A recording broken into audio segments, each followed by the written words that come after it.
Sylvia? I am here as well. Awesome. So, I don't have a clinker. I call to order our regular city council meeting for Tuesday, August 18th, 2020. Everyone please look at our flag that we have on Renee's screen for allegiance. Thanks, Renee. Thank you, Renee. I pledge allegiance to the flag of the United States of America, and to the and to the republic for which stands one nation, under God, indivisible, with liberty and justice for all. Awesome.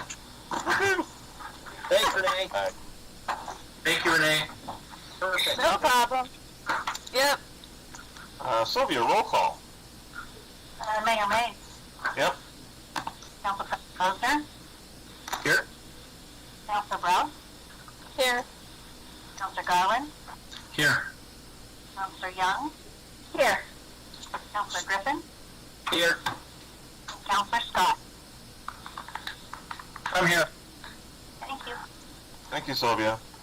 Approval of agenda. I make a motion to approve the agenda. Second. Tim made the motion. Tim seconded. Y'all fought to be first and second. All in favor of the agenda, say aye. Aye. Opposed?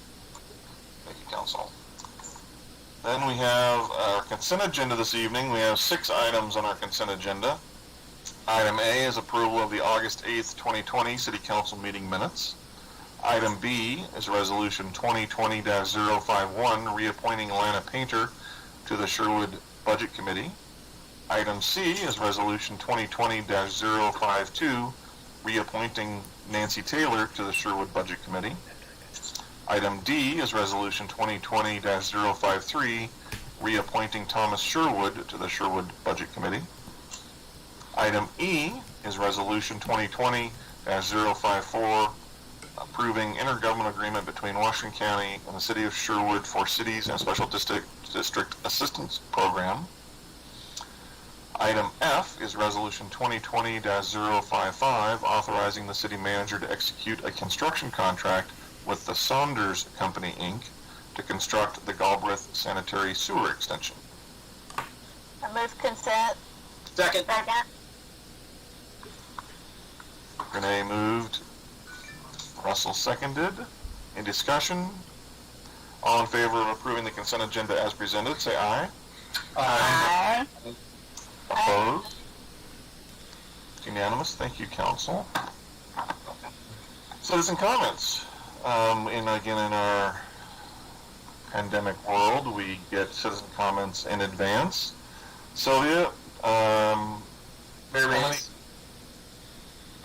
yes. Council Roser. Could we have someone double check that we're actually streaming on YouTube? I'm on the YouTube homepage and I don't see it streaming. Oh.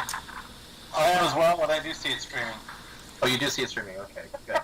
Yeah, I show it going. Okay, great. I just wanted to make sure before we got too much farther. Very good. Sylvia, how many citizen comments do we have today? Mayor and Council, we received one citizen comment via email yesterday evening, which was forwarded to the Council. So I do have it here for the record, and if the Council so chooses, I can read that into the record. I think our practice is to read it, unless there is objection. Perfect. Council, this email is from Megan Thornton, and it reads, Dear City Council, Mayor Mays, Chief Growth, and Joe Gall, at a time of national security unrest with protests against systemic racism in policing, there was a pro-police rally 1 block from the police station where a Proud Boys flag flew amongst the rally on Saturday. For those not familiar with Proud Boys, the civil rights group, Southern Poverty Law Center, defines the Proud Boys as a hate group with strong ties to white supremacy. For a minority, the optics of this display in a pro-police rally changes the message from one support of our local police department to a message of fear. Rallies like this literally proving the point of Black Lives Matter, that there's racism in policing.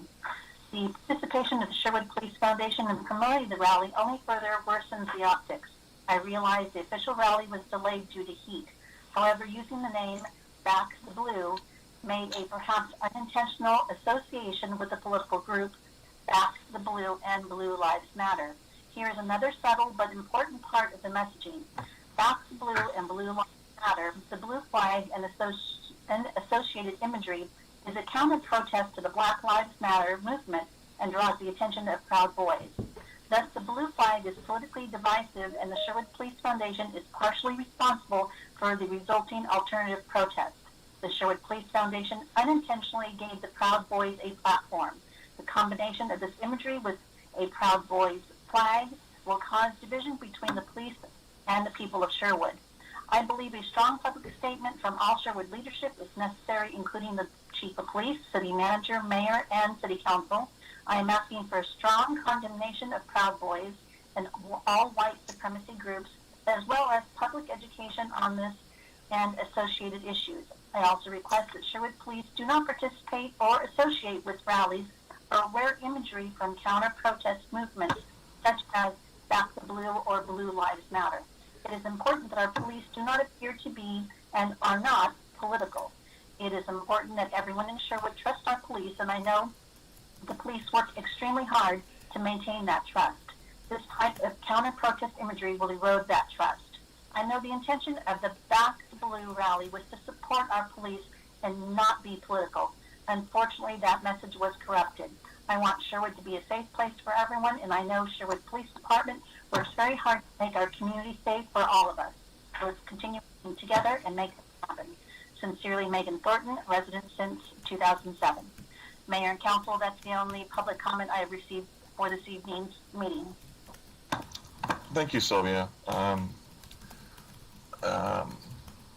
I wanted to say quickly, yes, over the weekend there was a rally in the city which was promoted as an opportunity for citizens to peacefully exercise their First Amendment rights and expressing support for Sherwood Police. No one was cited or arrested at this rally. No laws were broken. The City Council supports our police department and the excellent work they do for our community, and supports the right to freedom of speech. It just as importantly, the City Council does not condone or support any group, organization, or individual from any side of the political spectrum that engages in hate, threatening, criminal, or violent behavior of any kind. Those behaviors have no place in this community and are contrary to the values of the City of Sherwood and the Sherwood Police Department. Next we have a light agenda after our consent. Next, we have City Manager report. Joe? Mayor and Council, the only item I want to call everyone's attention to, we have another round of business grants that are going to become available starting next Monday. Is that correct, Bruce?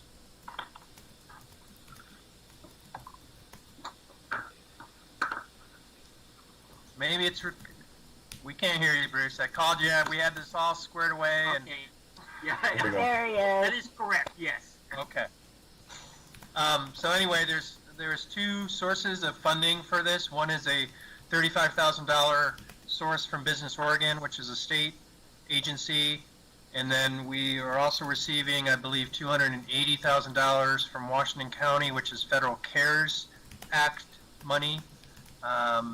These grants will be available to businesses that have been affected by COVID in the community. They both have slightly different requirements because of the sources of the money, but the materials will be available starting next Monday. We have started to reach out to various groups, and we'll be doing a press release in the next day or two and some other materials to get the information out. So just like we did back in March and April, we want to put out an opportunity for businesses that continue to be affected by COVID, and we'd like to see that money all get used, obviously. So we anticipate a good turnout from the community. So Awesome. $300,000 is a nice amount of money for folks to pursue Bruce, what's the general timeline from the start of the process to when applicants can expect to be noticed of awards and receive the funding? What do we think, timing? Mayor, it's we get the applications out and start taking applications on Monday. They close on Friday, the 28th. Then shortly after that, we'll start reviewing the applications. There's a process we're going to have to go through. It's not, frankly, as simple as it was the last time around when we used our own money. It's a much more complex process. But hopefully, 2 weeks or so after that, we'll be in good shape to have money going out the door. The objective is to get it out as quickly as possible once we've gotten all the information that the applicants need to submit per the state requirements. Awesome. And then the only other item I also want to plug, tomorrow, every Wednesday, as the council knows, and hopefully the folks know, the chamber and the city have been every Wednesday at noon holding a kind of a call-in show where we have guests that participate. And a lot of that is focused on the pandemic and also the economic struggles that folks are dealing with. Tomorrow's guest is actually Commissioner Roy Rogers, which we're excited about. So if you have any interest, that would be a good one to participate in. I believe those are recorded and you can listen to them later. Am I correct? Yes, that's So correct. if you miss it from noon to 1, you can always listen to it at a later point through the chamber. So Awesome. that's all I had tonight, Mr. Mayor and Council, unless you have questions. Anyone have questions for Joe or his team?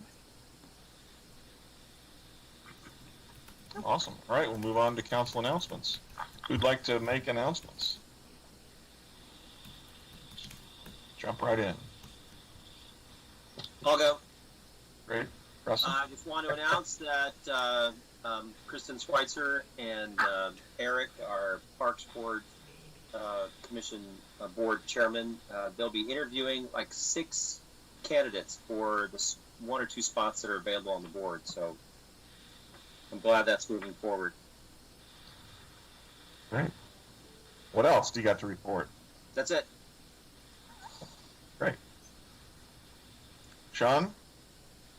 Yeah, I think to Russell's point, I think, Joe, correct me if I'm wrong, that the application deadline for open board and commissions was extended to this Friday. Is that right?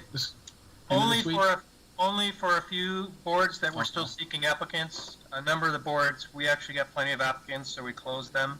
Excellent. Okay. Cultural Arts Commission still seeking some members, so. And I think the Planning Commission, which has 1 opening, we only have received 1 application, so we extended that a little bit longer, just to get a better pool.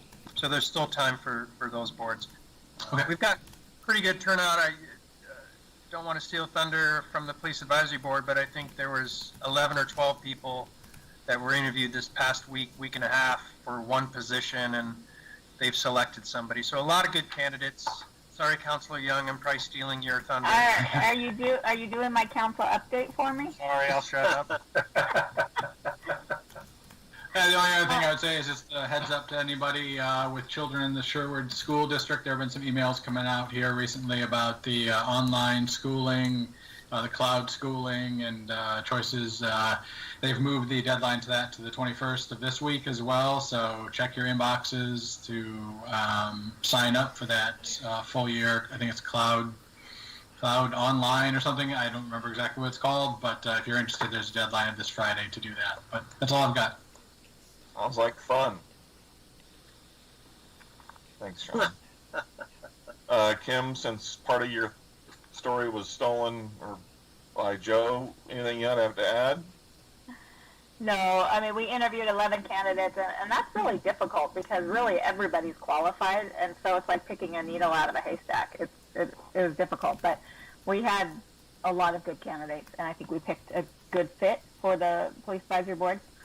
The other thing is last week was Community Development Block Grant meeting, which unfortunately I missed.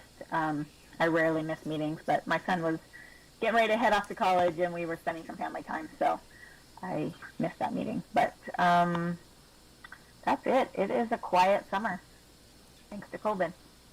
Thanks. Renee, how are you? I don't have anything tonight. Okay. Doug, how about you? I do not have anything either. Awesome. Tim, you've been traveling. What do you have? I did do a little bit of traveling up to Yellowstone, but I did manage to attend virtually the school board meeting that we just had, that they had last week. Most of the conversation in that meeting was about reopening and the planning that they're doing for that. Sean, you stole a little of my thunder on the the Sherwood Cloud Academy. I think that's what they're calling it. But they basically have a cloud only option for the year for the students that you need to get online and sign up for if you want. If you don't sign up for it, you're automatically enrolled in their hybrid model, assuming that at some point in time we can go back to in-person or semi-in-person schooling in town. And there's options for the kids to go back and forth. But if you're listening to this, check out the school's website. Make sure you get signed up. It's called Cloud Campus. Sherwood Cloud Campus. That's the name. Thank you. Yeah, I need Was that Doug Doug? to contribute. Thank you, Doug. Excellent. For me, since our last meeting, we had a virtual Oregon Mayors Association annual conference. It generally went well. I enjoyed it. One benefit, they had parallel tracks, so you couldn't attend everything live, but they recorded everything, so you could go back, and you can go back for up to 3 months to see other presentations. Keynote on the opening morning was Governor Brown introducing former Governor Roberts, and she did a great job. What a terrific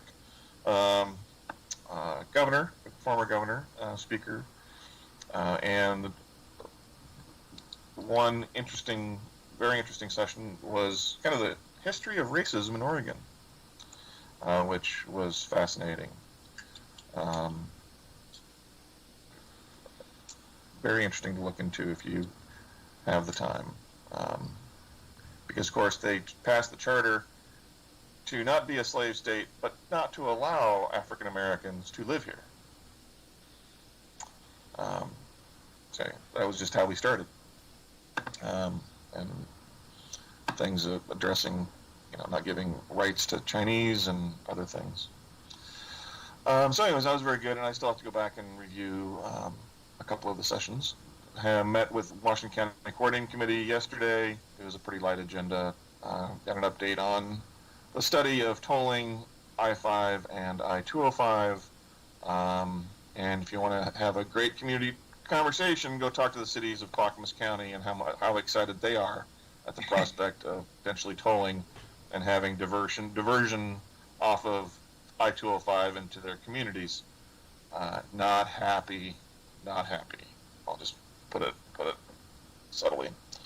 Yeah, and then tomorrow I have a League of Oregon Cities board meeting, special board meeting. So, I have anything else for the good of the order before we adjourn the city council meeting and go to a work session? So one follow-up to the mayor's comment about the session at the Oregon Mayors Association. I'm hoping it was done by, I think it was Mr. Timchuk, who used to be with the Oregon Historical Society, and I think he also worked for one of the U.S. senators here. He's a great speaker. I've seen him speak. I'm hoping they do that session as part of the League of Oregon Cities Conference, which will be virtual, because I think it would be well received. I would certainly sign up for it. So, if any counselors or staff want to see it, let me know, and maybe I can give you a access code to look at it. Could be interesting. So, I found it fascinating, and they did another session which I haven't viewed yet, which was just on the history of racism in America. So, I'm going to do that as well. All right. With that, we will adjourn our city council meeting. Awesome. And when we're ready, We're staying we'll on the line. yeah, we're all staying here. continue our council work session, but moving on to a new topic. So are we all here? We all are here. So we will continue on our city council work session for today. And we are getting an update on work about a potential new urban renewal district. Joe? Julia? Yeah, I think Julia and Bruce are going to lead, and our consultants are ready on the call. So after the last work session on this subject, before council was ready to provide direction to proceed on forming a URA, you wanted a little bit more detail about the boundaries and potentially reducing the existing URA. And so Nick did a little bit more work with staff, with Bruce and I and David, to really look at the parcels, and his GIS person to I guess thread the needle, if you will. So I'm going to turn it over to Nick to do the presentation of the boundaries, and then Elaine is also here as well, who can answer some questions, and we'll sort of make it a conversation. And then Nick, if you have any issues with presenting or your connectivity, I have the presentation also loaded, so I can drive if we needed to do that. So. Sounds good. Thank you, Julia. And can folks see the presentation on my screen now? Yep. Yes. Yep. Great.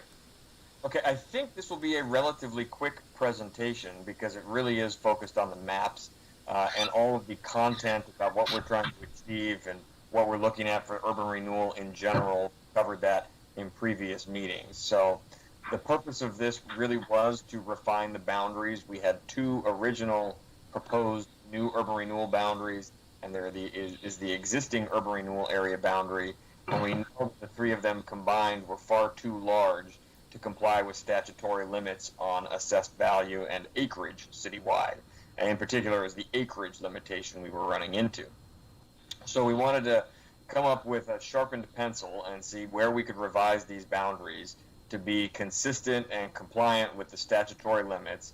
At the same time, we wanted to make sure we left as much assessed value in the existing urban renewal area as is needed to ensure there's sufficient financial capacity to pay off the outstanding debt as planned over the next few years. The purpose of all this was to make sure we had options that would allow the city to simultaneously adopt both the new boundaries for areas 1 and 2, and at the same time to show one option where those boundaries are joined together into one consolidated new urban renewal area that's connected across the middle with a cherry step. And throughout all of this, we also wanted to make sure that we were avoiding removing significant acreage from the potential new urban renewal areas. So we wanted to keep them as intact as possible so that we weren't reducing their financial capacity, and so that there was the opportunity in the future to be able to expand those urban renewal areas to recapture any of the property that we've suggested taking out at this point in time. So our two key limits that we're looking at, one is maintaining the existing financial capacity in the existing urban renewal area. So the plan is to pay off that debt in fiscal year ending 2023, just a few years away. In order to achieve that, the urban renewal area needs to bring in about $2.6 million worth of revenue over the next few years on an annual basis. However, when we are looking at our revisions to the boundary, we didn't want to come in with a plan that would bring in exactly $2.6 million each year, because if something goes wrong, if a company goes out of business or property values decrease, we want to make sure that the city is protected and that we have accounted for that risk. And so we used a 1.25 coverage ratio. In other words, we wanted to make sure that after we reduce the boundary, we are projecting that it would bring in at least $3.25 million each year. And that way we feel very confident that the city can continue to make those scheduled debt service payments of $2.6 million. In order to achieve that, the urban renewal area today has an assessed value of $425 million, and we show that you could cut that all the way down to $240 million, and still maintain annual TIF revenue of $3.25 million per year. So that is the same as a 40% reduction in the assessed value of the boundary, and we could cut out $185 million worth of property from the existing urban renewal area without sacrificing the ability to make the planned debt service payments. So that was our one guiding force, looking at the minimum amount of value that we wanted to maintain in the existing boundary. On the other end is acreage, where we are trying to squeeze underneath the state limit. We had showed these numbers before, but we actually updated them slightly. After talking with staff, we found out that there are a couple of annexations that are in progress or will soon be in progress for the Poly and Kerr properties, and that those annexations are going to increase the city limits by about 40 acres, which actually bought us another 10 acres of land that you could have within city limits, or within urban renewal areas in the city limits. So all that said and done, we still need to cut 565 acres out of the combination of existing and proposed new urban renewal areas. As we worked on this, we wound up coming up with 3 different boundary scenarios here. All of them comply with those overarching goals of having enough assessed value left in the existing URA to pay the debt while being compliant with the statutory limits on acreage. So they all achieve that, and they actually all look very, very similar to each other. There are just some subtle nuances between them. So scenario 1 is sort of the baseline scenario. In scenario 2, staff identified that there are a number of properties that the Urban Renewal Agency owns that are in the existing urban renewal area. And it's possible that we wind up, at the time that the city moves forward with an urban renewal plan amendment, the city may not be ready to accept ownership of those properties. They may need to stay in the Urban Renewal Agency's ownership, and it may make sense, if that's the case, to keep them in the existing urban renewal area, even though they are not taxable and are not helpful from the perspective of generating TIF revenue. So What's the argument of retaining those properties in the the only argument would be there isn't any real tangible benefit unless you wanted to use any revenues from the sale of that property to invest back into an urban renewal area. But since this area is so close to closing down, and there isn't a plan to invest any of those funds in the urban renewal area, it seems like it's a moot point. So there may be some procedural issues in terms of how you transfer the property, but we just wanted to make sure that we kept this on the table, that if it turned out that there were reasons to retain them in the existing URA, that we do have a scenario that shows that. In the past week, we have talked with the city attorney, and I believe he's on the call with us tonight, and he's chimed in as well to let us know that it doesn't look like there's any real benefit from a legal perspective to keeping those in the Urban Renewal Agency, and transferring them to the city ownership and freeing up that acreage looks like it is wouldn't have any problems.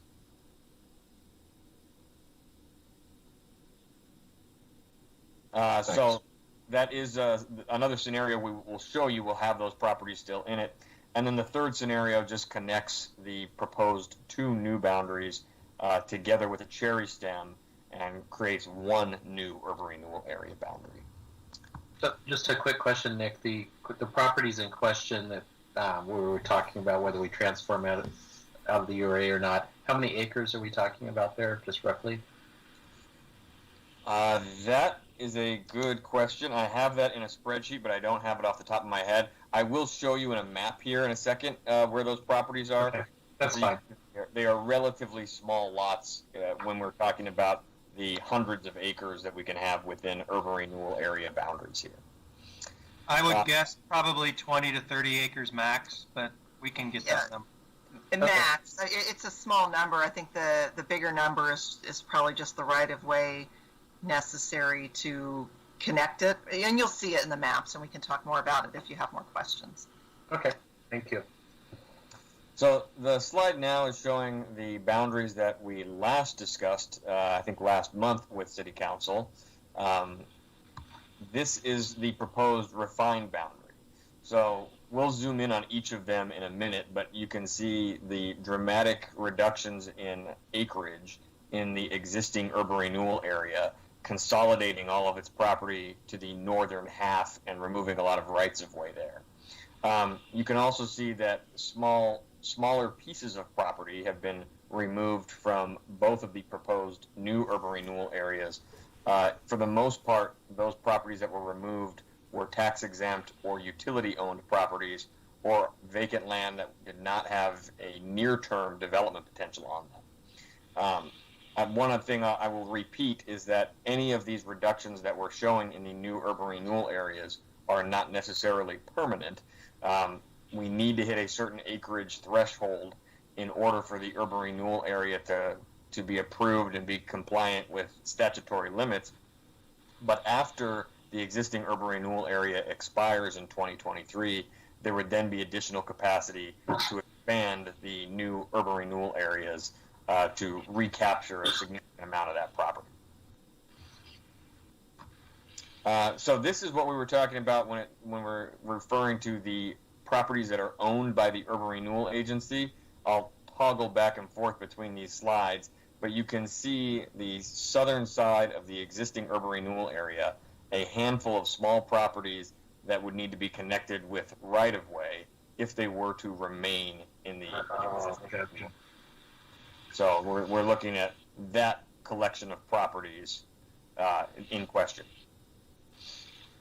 And then the third scenario where we connect the two halves of the potential new urban renewal areas together with a cherry stem. Note that this cherry stem we've shown here is a little bit circuitous just because we do have the urban renewal agency owned properties retained in the existing URA in this example. We could more easily go directly across east to west if we were looking at removing the urban renewal agency owned properties. So we'll quickly zoom in on each of the urban renewal areas. In scenario one, this is the existing boundary. What we did here was really dial in on what properties have the highest assessed value per acre. And so we knew that that would be the land we'd most want to keep if we're trying to free up acreage while retaining assessed value. And we found the highest collection of those towards the northern half of the urban renewal area.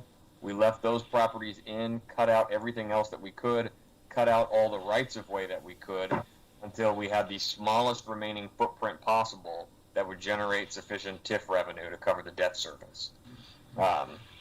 This also does cut out all the areas of overlap with the new proposed urban renewal areas and any tax exempt properties. And again, this is looking in at the collection of properties to the south that are owned by the urban renewal agency. So one option is to retain them, but I do believe that it's looking like the best course of action is to transfer those into city ownership, and then you don't have to tie up that acreage in these tax exempt properties going forward. So in all of those scenarios we're looking at for the existing urban renewal area, it maintains that capacity of at least $3.25 million of TIF per year. We free up 432 to 442 acres, depending on whether you retain the rights or the owned properties, the URA owned properties. And I guess that is the answer to our question, that those properties combined come up to 10 acres worth of land. So again, very small lots that we're talking about. And then the big question here moving forward is the city ready to transfer that ownership into city-owned properties going forward? If so, then that makes a much cleaner boundary, allows for a more direct cherry stem across if we're going to move forward with one consolidated boundary. Yeah, I'm not aware of, I cannot think, everyone can chew on it for a couple of days, but I'm also not aware of any value of retaining them in the URA, those 10 acres. Yeah, and with the urban renewal area set to expire in a few years anyways, it is likely at that point in time that the city would be assuming ownership of the properties in any case. So, if it's going to happen in 2 years anyways, it may as well happen now. Yeah, and I'll chime in. And I think we had Nick explore that option because we didn't know as much then as we know now in just that, a little bit of time, and that, we weren't sure whether or not council and just the optics of having it in the URA and having, the URA owned properties. But if you're comfortable transferring it, I think what we're hearing from Nick and Josh and everyone is that there's really no legal impacts to having it transferred to city ownership, and you'll still be able to have influence and direction on how those properties are ultimately disposed of and developed in the future.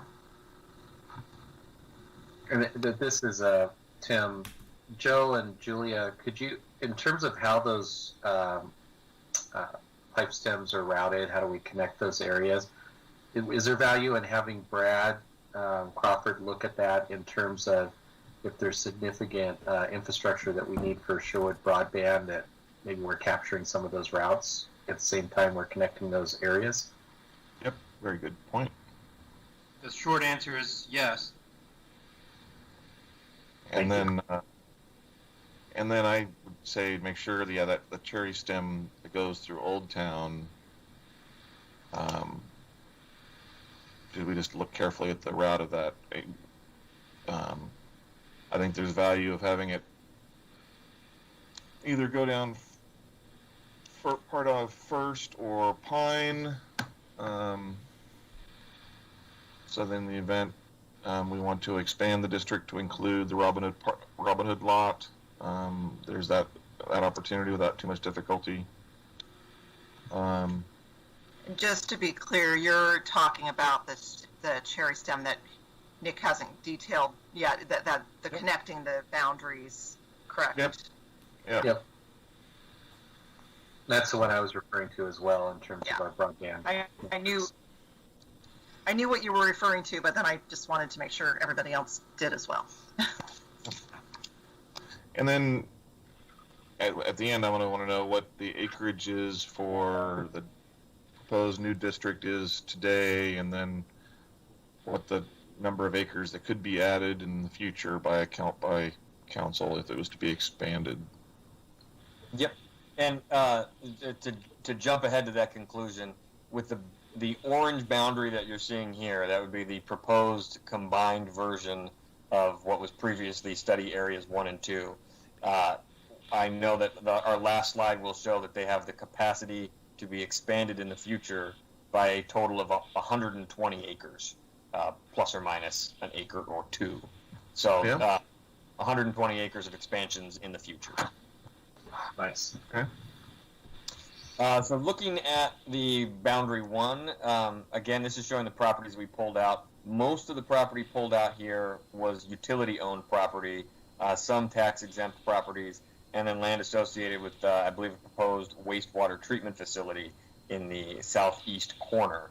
There were a few properties, if my cursor is showing here, a few properties that were taxable and that have development potential in the future that still needed to get pulled out just in order to hit the acreage limit that we were talking about. But again, these could be temporary reductions and could be added back in the future after the existing urban renewal area closes down. And in looking at this map, what lots are not in the city limits today, and which lots are not having active conversations to be brought into the city? Bruce? That most are in the Tonkin employment area. I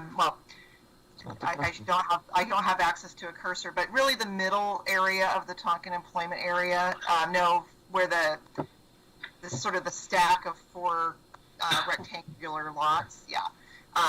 That's kind of the bulk of the area that is not currently in the city limits and is not actively being discussed. Pretty much all the other properties in TEA we're talking to. All those funky ones below the main square. Yeah, that's actually, yes, we are talking to the Niemeyer property is looking at potentially acquiring those, and then Kerr south of those properties are being looked at. Okay. So that's the thing to potentially deal with. Yeah, if it's not in the city when we adopt a district, it can't come in the district, right? Can't come in the boundary. No, if it's not that's not, I mean, obviously, Nick and Elaine, you guys can chime in. We can bring land into the URA if it's not in the city, but we'll need to have an IGA with Washington, correct, Elaine and or Nick? It's not an IGA. They actually have to approve the adoption of the urban renewal plan by resolution of their county commission. And Washington County's done that before for cities within their jurisdiction. So they have a history of liking urban renewal. So I don't think that's impossible at all, but it is another step. okay. And one thing I'll point out is that even though we did identify these specific lots to pull out in order to achieve the acreage limitations we were going for, the specific lots, if they add up to 15 acres here, and you wanted to pull out 2 other lots that add up to 15 acres somewhere else, that sort of tweaking is the sort of stuff that would happen, I think, during the urban renewal plan process. So if City Council wanted to move forward with adopting a new plan, and then there was an advisory committee that was meeting to discuss goals and objectives and the list of projects and the boundary, those sorts of fine-tuning changes to the boundary can certainly happen down the road. The revisions to the existing urban renewal area, where we're talking about cutting out as much land as possible, that would be for a minor amendment that would pull out those acreage ahead of time to give you the capacity to adopt a new plan. And so that change would be more time sensitive, is making sure that the city is comfortable with the proposed cuts to the existing urban renewal area. Those 3 lots that you highlight that are white in there, 2 of them are just floodplains. There's no point in dealing with those. I don't know what the L angled lot is specifically off my memory, but so yes. Makes sense. So then I'll jump to in scenario 2. This is showing where we did have that extra 10 acres of land that was tied up in the existing urban renewal area because it's currently owned by the URA. If you were to move forward with that, that means additional acreage would need to be cut somewhere else. And so this shows another tax lot being removed from the proposed new boundary here. Again, this doesn't sound like that's the direction we're heading, but we do have a set of maps that show that. And then here is what would the proposed boundaries would look like if you move forward with one new urban renewal area, and this draft cherry stem here. Though again, it makes absolute sense to think more strategically about the cherry stem and think where there might be infrastructure improvements that need to be made, as well as where there might be properties in the future that you might want to add to an expanded boundary. Yeah. And showing here, this is a slide where we see that in this combined scenario 3, where we combine the 2 boundaries, there would be the potential to expand it in the future by up to 118 acres here. And then lastly, just to zoom in on boundary 2, this is showing the cuts here. We removed land that was on the southeast side of 99W, including the sections of 99W right-of-way adjacent to it, where there are vacant parcels without an immediate development prospect. This also removed the YMCA facility. Again, we know that there are talks about this being a potential project for the urban renewal area, but since it is tax exempt, it's not doing anything positive from a financial capacity perspective in the early years.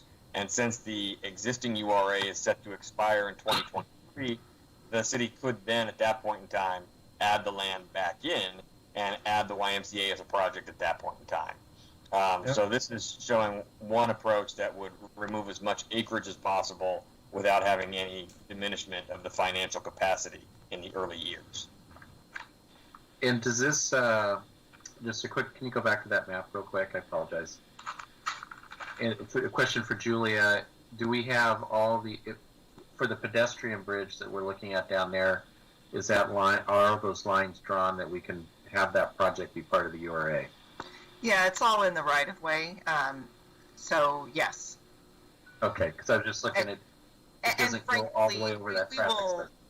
We will tweak this. I mean, obviously, if we get the direction to move forward based on this direction, and we develop a URA plan, we will absolutely make sure that the boundary that is determined will include that. But that's the intent, and I'm fairly confident that it does.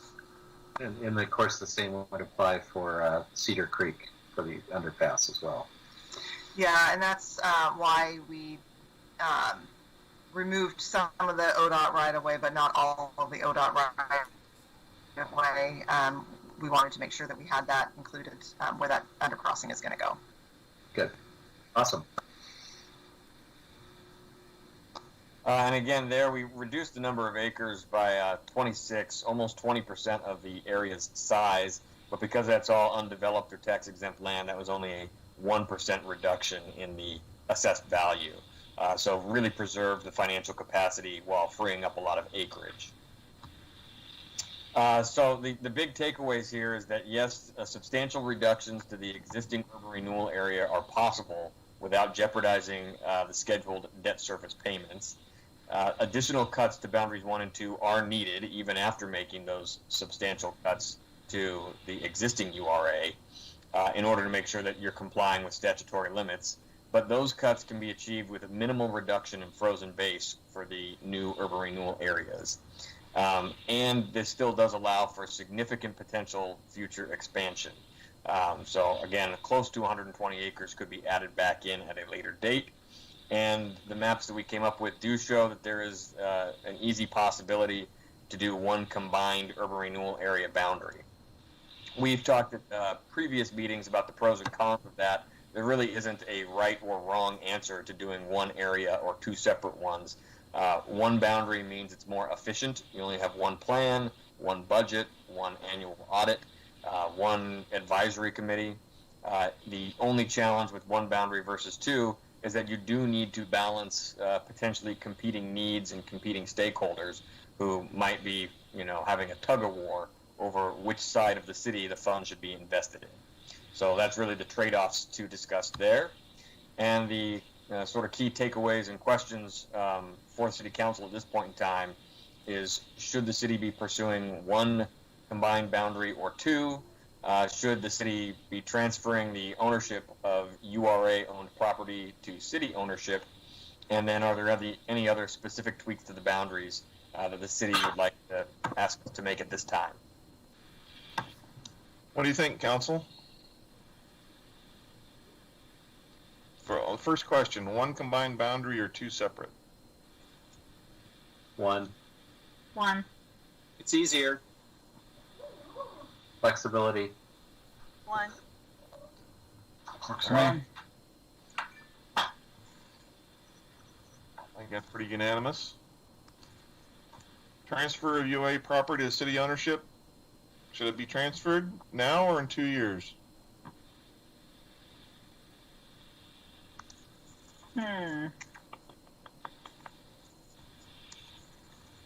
Staff says there's really very little benefit one way or the other.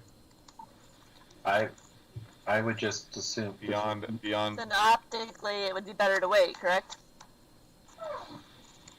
From a process standpoint, I think it's better to transfer it now, and you don't have the Terry stem to connect those, and it's more Right. AV. Yeah, and Councilor Browse, optically, it was more, we didn't want to make that decision for you. We didn't want, we wanted to make sure that you were comfortable with that. That was an optic that you were comfortable with, I guess. I think you really can go either way. I think there is a benefit in removing them now because it gives you more a little bit more land for the existing, for the proposed new URA boundaries. But it's really a decision for you guys. But it wasn't a staff recommendation that the optics might look bad if you remove it from the URA now. We just didn't want to make that decision for you. My take would be to remove it now so we can route those cherry stems to make sure that we're capturing any infrastructure or anything like that we need to be putting in as part of this URA, Sherwood broadband, et cetera, et cetera. Yeah, I like that. Agreed. Yeah.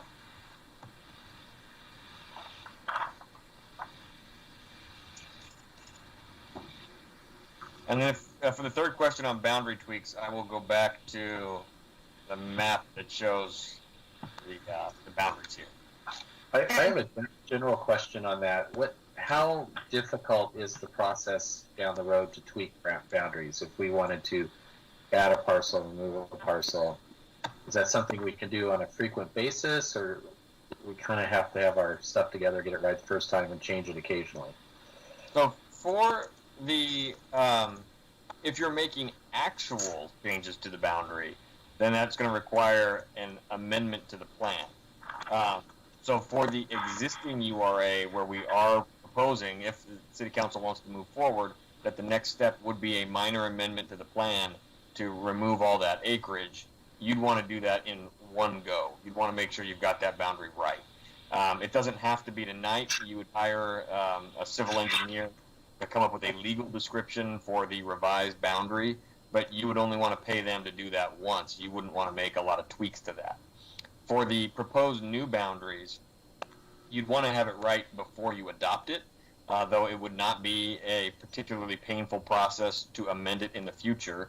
But you will have plenty of opportunities between now and next year, when a plan would be adopted, to provide additional comments and swap this property for that one and reroute a cherry stem on this right-of-way versus another one.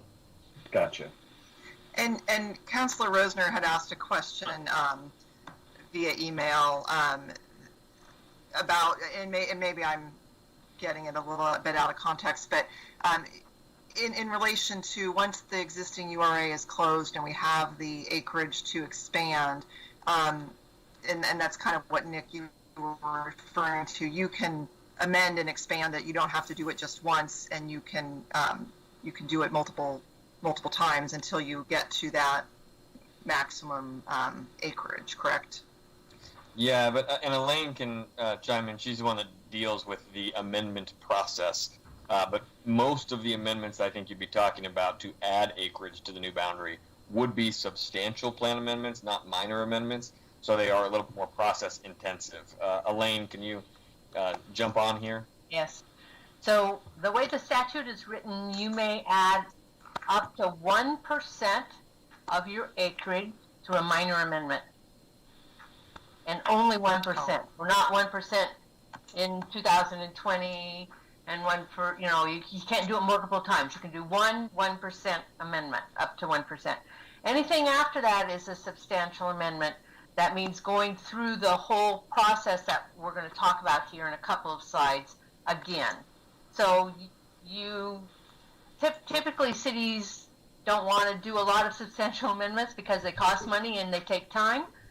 So you want to get that next iteration of the boundary correct also. Thanks.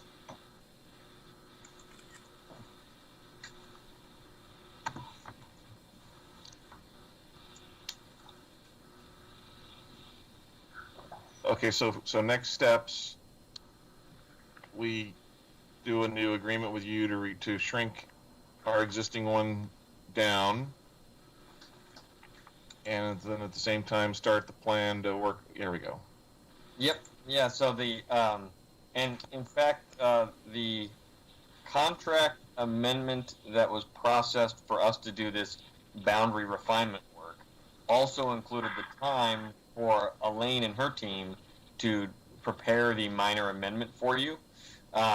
So if City Council wants to head in that direction, the contract is in place for that, and it is quick and ready to go. We have a timeline on the next slide there. You would need to, and the most expensive part of that would be doing the legal description, and that would be a separate firm that you would need to contract with to do that. But again, not a time-consuming piece there. After that minor amendment, the next step would be adopting the new urban renewal area plan, singular, since we just got input to do one combined boundary. That would take place next year, but could start this fall. There's no reason for it to wait until next calendar year to begin. And then in 2023, you would terminate the existing urban renewal area after all of its debt is repaid, and then could do a substantial amendment to increase the acreage of the new urban renewal plan at that time. And Elaine, I'll turn it over for you for the last few slides here on the timelines for some of these things. Yeah, Nick, say on this, go back just once. On the minor amendment, at that same time, you will be transferring that ownership. Because if you're taking the urban renewal agency owned properties out of the urban renewal area, you will want to transfer the ownership at the same time. So we'll need to coordinate that with your legal counsel and make sure we do it correctly. Okay, next slide. So the timeline for this for us is in August, just now, to identify the properties to be removed, get your new legal description prepared, and we then can easily prepare that minor amendment to your plan, and that gets adopted by your urban renewal agency. And only, it doesn't have to go to city council, so it's one meeting on a resolution. And then in November, you would record that new legal description with the county, or in October after your meeting. Great. And then this timeline is flexible. This timeline was put together so that you would have plenty of time to adopt a new plan before October of 2021. That's the real next timeline that you want to meet or beat. So this just goes through the different steps of adopting a new plan. So typically there's a task force with 3 separate meetings. There's typically some kind of public input or public forum. These are scheduled to go November, December, January. Those are tough months to schedule task force meetings because of Thanksgiving, Christmas, and New Year's. So Pandemic. Yeah, well, that's true. It may not be as hard. That's a good point. But anyway, that's what it shows. And then going to the agency in February, Planning Commission in March, City Council meeting number 1, which is an open public hearing in April. Meeting number 2, which is your vote in May, and then it's effective 30 days after the vote. If you have to go to the county, that typically would happen in that same April, May timeline, depending. Sometimes the county wants you to adopt your plan first. Once they went ahead and adopted their resolution before the plan was adopted, so we would just have to coordinate with them about when they would consider the resolution to adopt the plan. But it wouldn't make this timeline elongate. We can put it in either April or May if this was the timeline. And again, this timeline can get moved around a little bit, or if you want more public input, if you think you need more, it can be elongated a little bit. On Elaine, if we wanted to start a project, let's say council wanted to start a project, an urban renewal project in the new urban renewal district that we're forming, and even before we have money, so we're gonna. Have you gone over with Joe the logistics of being able to when we could start doing that? And have the district repay the city for a project?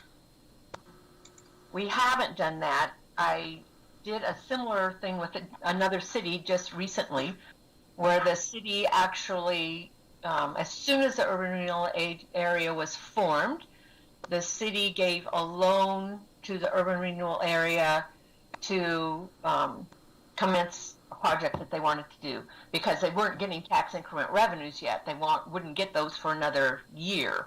So the city was loaning the area money that the area would then pay back. So we've done that before. It is a little tricky because you have to do some intergovernmental agreements. You have to make sure on your budgeting process how you do that, but it can be done. And Does the district have to exist? These are sound like I'm just because they're stupid questions, but I'm asking them just to be clear.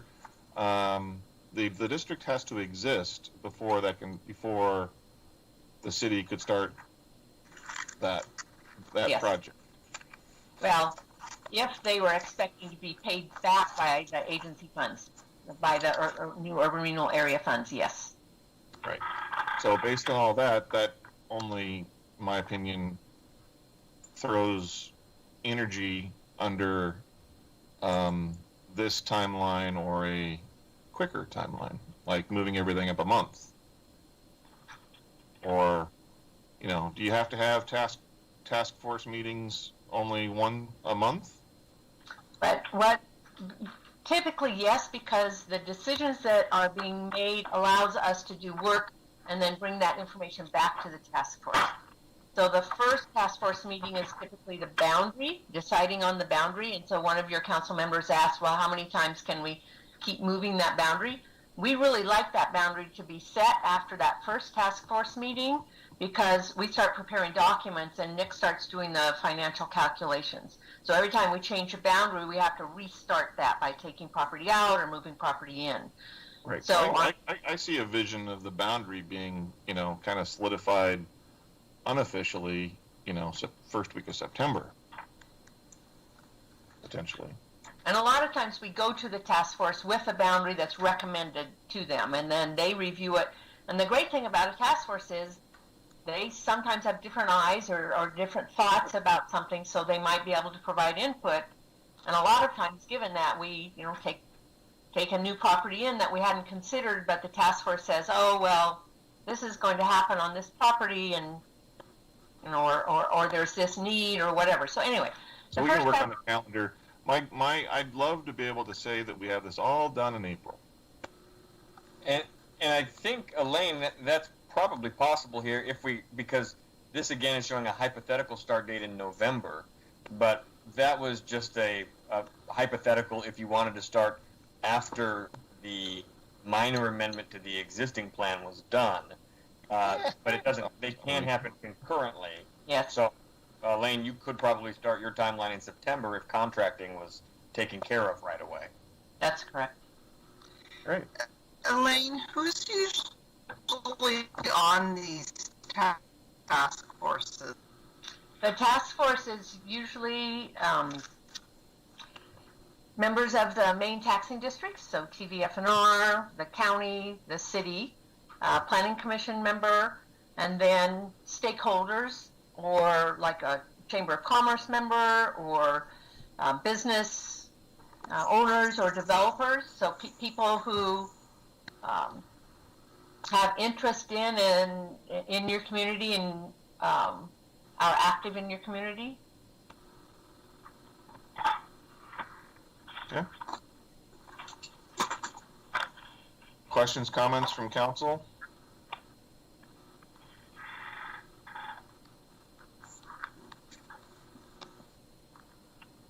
I like the more aggressive timeline if it's appropriate and feasible. We got all of our ducks in a row. I like that. Yeah, I'd love to be able to get this done before we really deal with budget meetings and conversations. So, done by April. Plan effective in April, maybe even plan effective in March would be nice. Elaine laughed. Okay. I was looking at April. Tell the consultant.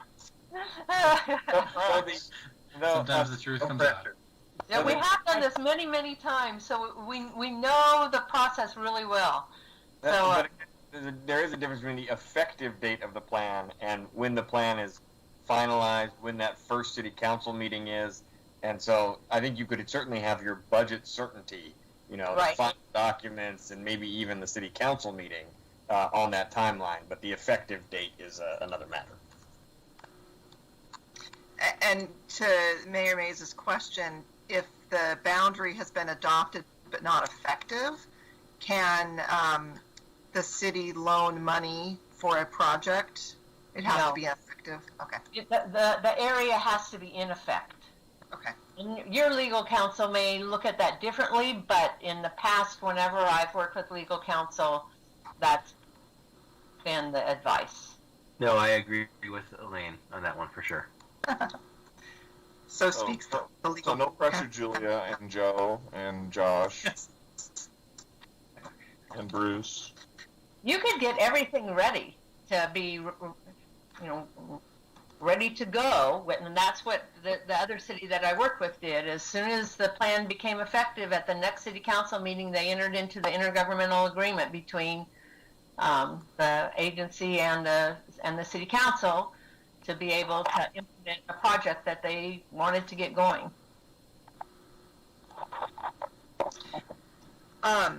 So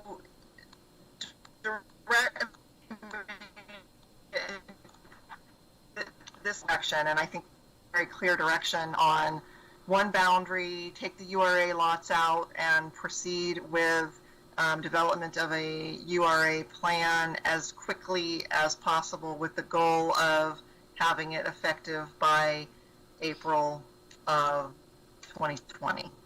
2021. First council meeting in April. First council meeting in April. No stress. Maybe the last council meeting in March. It's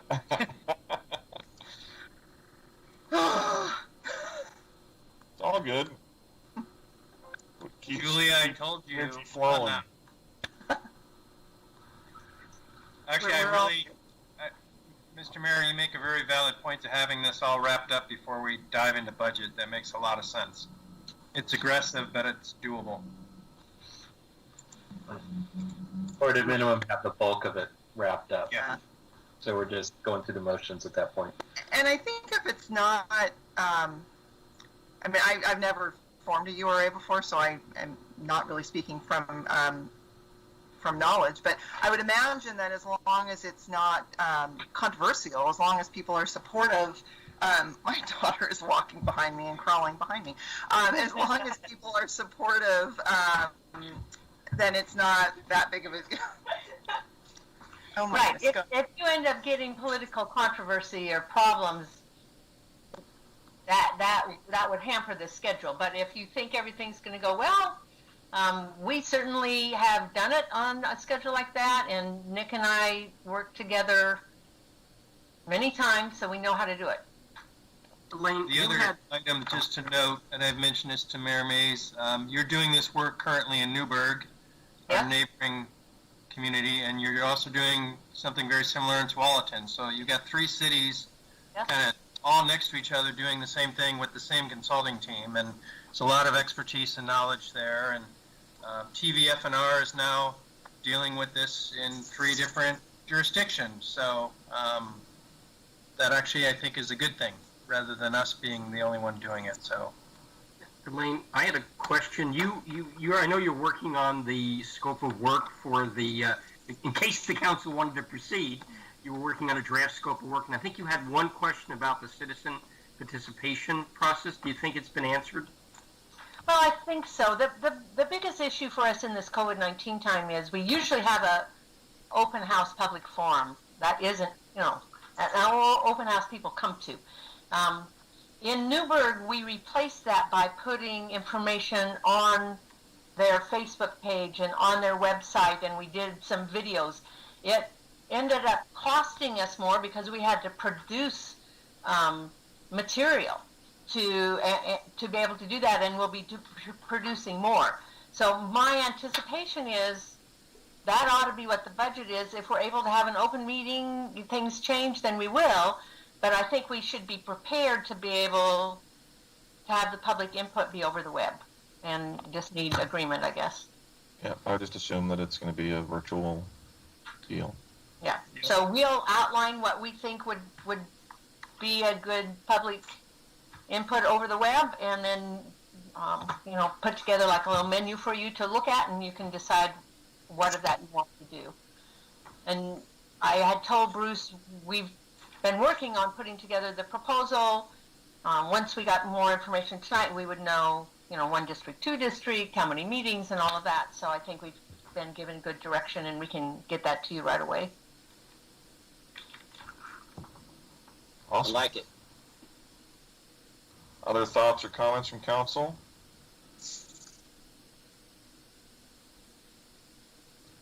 I'm excited. I'm excited. too. I'm excited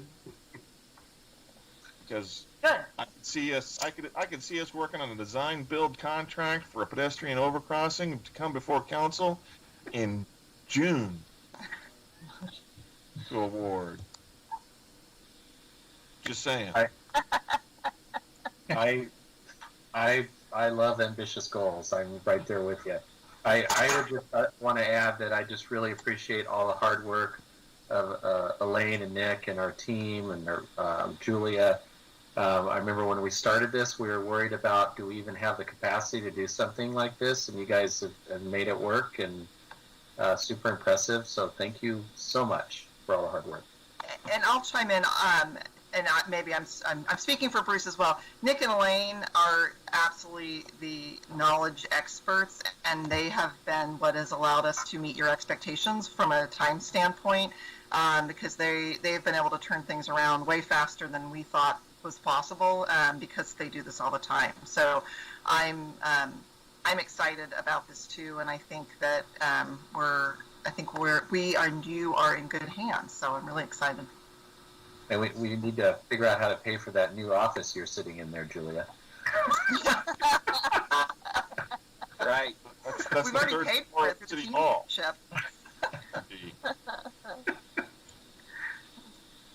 All right, anything else? Anything else? So everyone's Nice got job. good direct. Everyone's inspired, motivated, energized. Make it so. Make it That's so. right. You're good. Hey, that's Star Trek, baby. Let's do it. Engage. Engage. See you guys. So we are adjourned. Thank you, everyone. Thank All right. you. Have a great week. Thank you. Bye. Right.